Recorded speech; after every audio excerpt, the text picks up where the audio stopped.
जय हिंद, जय भारत, जय श्री राम। आज जिस विषय पर वीडियो बनाएंगे, ये इसके लिए दो बच्चे हमारे सामने उदाहरण है। आप लोग ज़रा देख लें। ज़रा ये है, इसका नाम है राहुल और ये है, इसका नाम है रवि।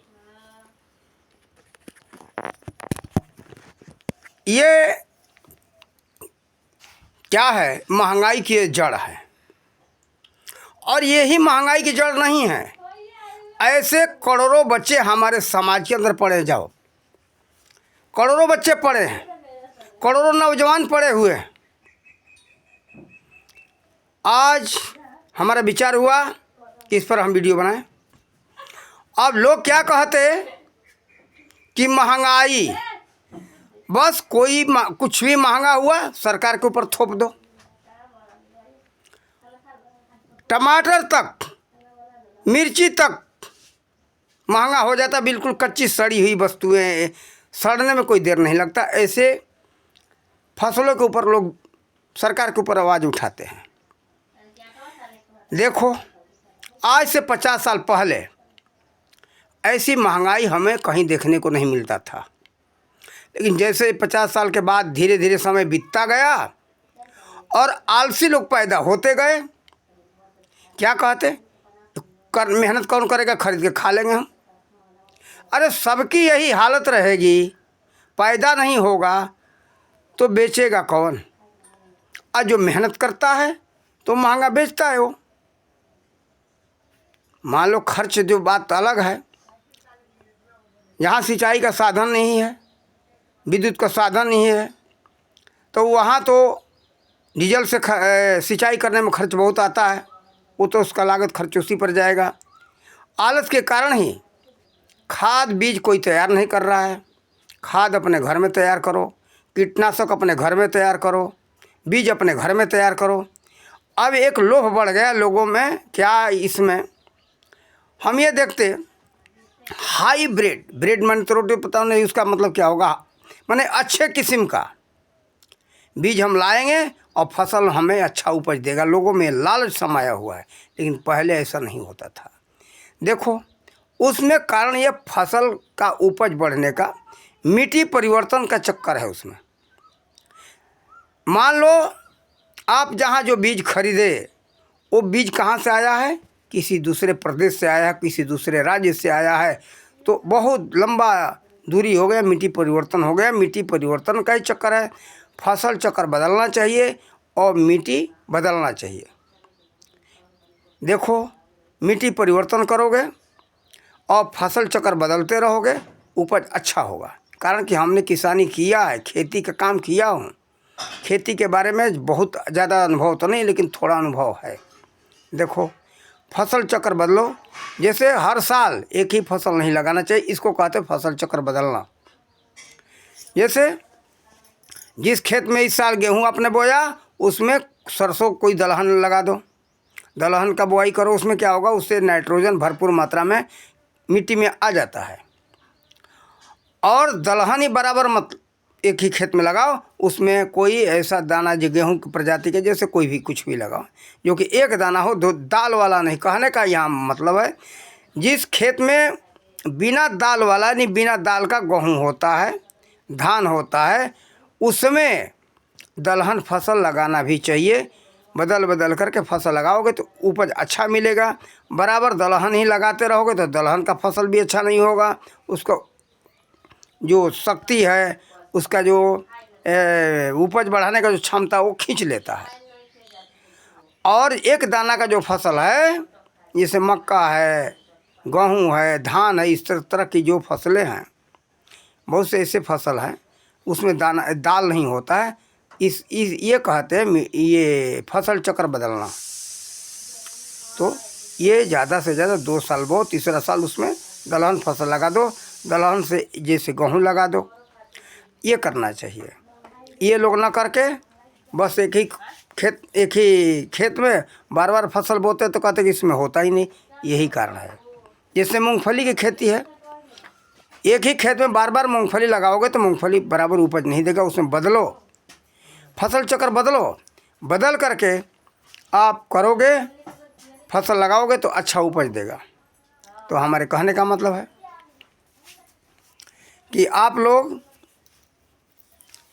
ये फसल चक्र बदलो, मिट्टी बदलो, मिट्टी बदलोगे, फसल बदलोगे तो आपका फसल अच्छा होगा। और बात, आलस छोड़ो, आलस नहीं रखोगे तो उपज नहीं करोगे तो भाई महंगाई तो रहना है। मान लो हमारे पास है और हम जो मर्जी भाव बेचेंगे, हमारी नीयत ख़राब है, हमने लगाया उसमें 100 रुपया, लेकिन हम चाहते 10,000 वसूलने का, कि हम लोगों से 10,000 खींच लें, लूट लें, तो ये समाज के लिए घातक है। दूसरी बात है भाई, हमारे पास आपको आने की ज़रूरत क्यों पड़े?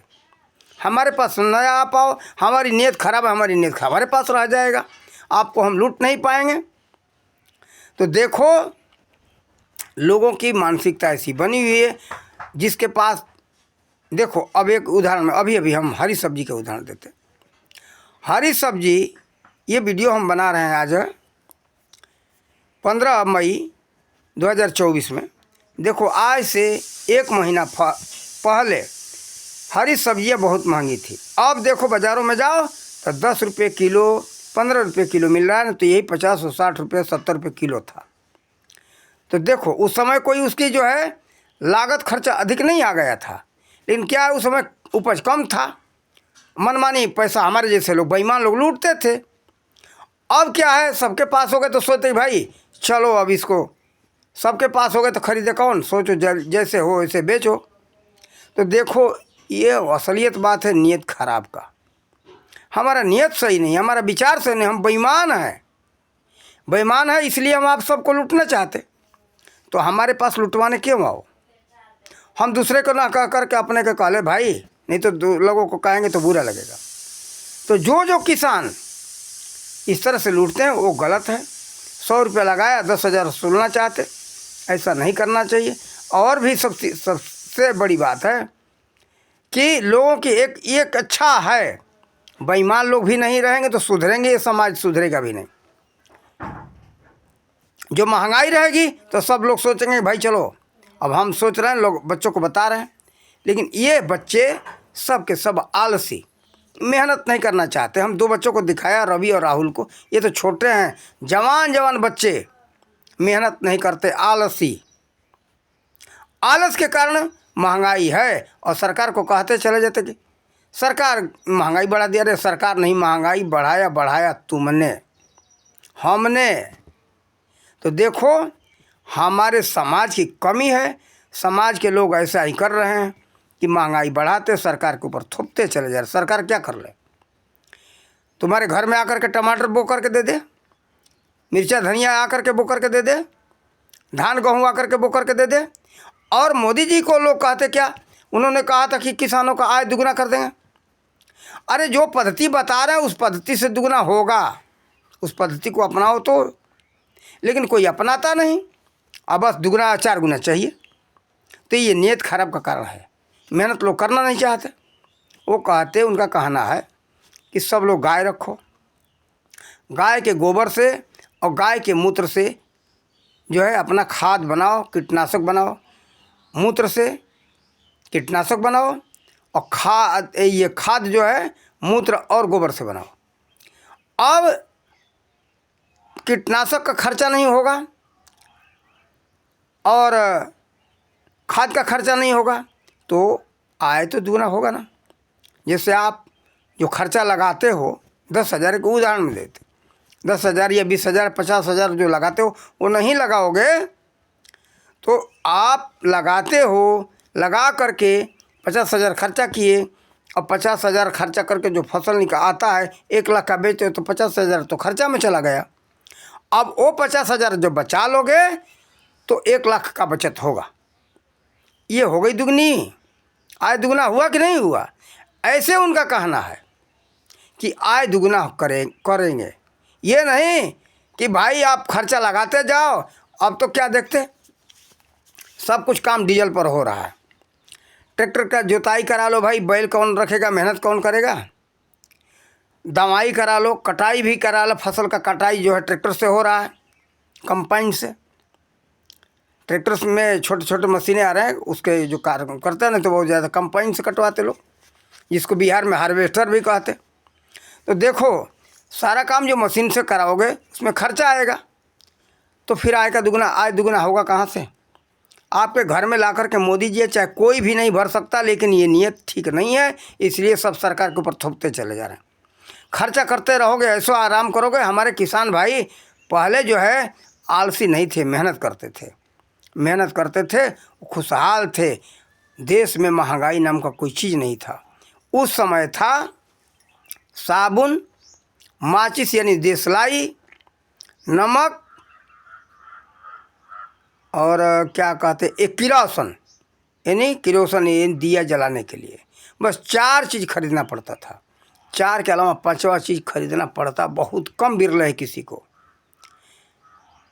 तो देखो जैसे गरम मसाला, ये तो अपने हर जगह उपज नहीं होता है, जैसे दालचीनी है और क्या है, ये काली मिर्च है, सब जगह नहीं होता। तो ये सब मिर्ची जिसको साधारण तरीके से धनिया, हल्दी, मिर्चा और मसाला जो है मेथी वगैरह इत्यादि, सौंफ, ये सभी जगह किसान हमारे उपजा लेते थे। उस समय महंगाई नाम का कोई चीज़ नहीं था।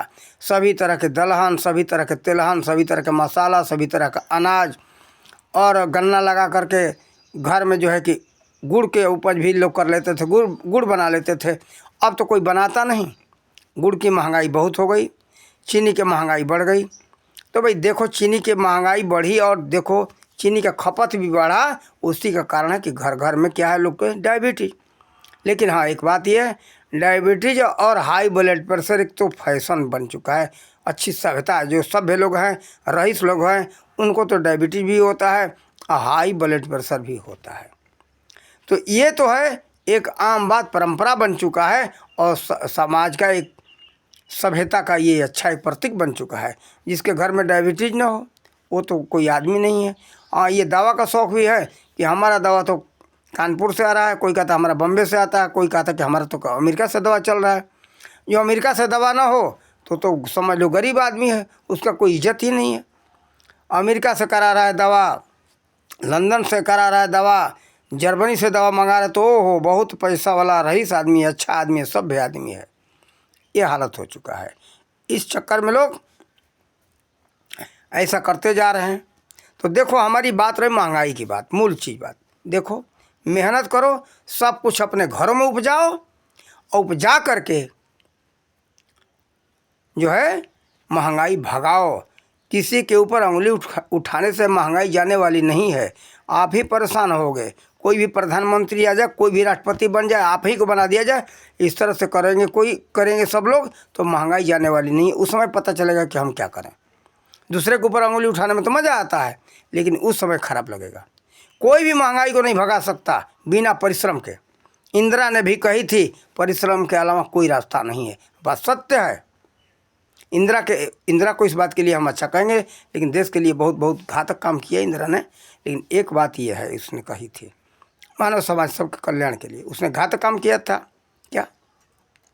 नसबंदी लगाई केवल हिंदुओं के लिए, और जो है बहुत तानाशाही किया उसने। इमरजेंसी उसी ने लगाई थी। सभी नेताओं को रातों रात सोते हुए घर में उठा करके पुलिस ने जेल में डाल दिया था। जयप्रकाश नारायण की अब लोग कहानी सुनना, वो क्या हुआ बताएंगे अपना, कि समय कितना था, कितने बजे आए पुलिस उठा करके, शाम को आराम से सोए, रात को 11-12 बजे पुलिस है उठा करके ले जा करके जेल में डाल दिया। तो उस समय ऐसे हमने एक जयप्रकाश नारायण का बताया था, बता रहा हूँ, लेकिन बहुत से लाखों नेताओं को जेल में डाला गया था अपनी मनमानी करने के लिए। तो देखो इंदिरा का एक बात कहे, जैसे कि परिश्रम के अलावा कोई रास्ता नहीं है। कुछ भी प्राप्त करना चाहते हो तो परिश्रम करो। इसीलिए तुलसीदास जी ने भी लिखा है कि सकल पदार्थ यही जग माही, कर्महीन नर पावत नहीं। कर्महीन होकर के कुछ भी नहीं प्राप्त कर सकते हो, कर्म तो करना ही पड़ेगा। कर्म करोगे, परिश्रम करोगे, सब कुछ प्राप्त होगा। महंगाई चली जाएगी, आप स्वस्थ रहोगे और आपका जो है बीमारी का पैसा बचेगा, आपकी परेशानी, शरीर की परेशानी भी बचेगी। तो देखो ऐसा आप लोग करो, अपनाओ। हमने उदाहरण दिया था, लेकिन उदाहरण एक बच्चों के लिए हमने फ़ोटो दिखाया, इसमें 2 बच्चों को दिखाया, लेकिन केवल आप ही लोग नहीं हो, ये बच्चे ही नहीं है, ये आम समाज में है। आलस सब जगह, जहाँ अब देखो कोई साग सब्जी लगाता नहीं, बिरले किसी ने लगाया तो भाई तो मनमानी पैसा लेगा, और वो अच्छा कर रहा है। अगर और महंगाई बढ़े तो हम कहेंगे ये 100-200 रुपये किलो अगर हरी सब्जियाँ बिकने लगे तो बहुत अच्छा होगा। इसके कारण से तो लोग परिश्रम करेंगे तो शरीर भी स्वस्थ रहेगा, महंगाई भी चली जाएगी, दोनों काम होगा। आपका शरीर भी परिश्रम करोगे तो शरीर भी स्वस्थ रहेगा, कुछ बीमारी नहीं होगी। कई प्रकार की बीमारियां जो आलस करने से, न परिश्रम करने से कई प्रकार की बीमारियां होती हैं, बीमारी नहीं होगी। देखो हमारा उम्र 66 चल रहा है, 1758 का हमारा जन्म है, लेकिन अभी भी साइकिल चलाता हूँ। आज से 10 वर्ष पहले तो हम 100 किलोमीटर रोज़ का सफ़र करते थे, कहीं निकलना सफ़र पर तब साइकिल से चलते थे।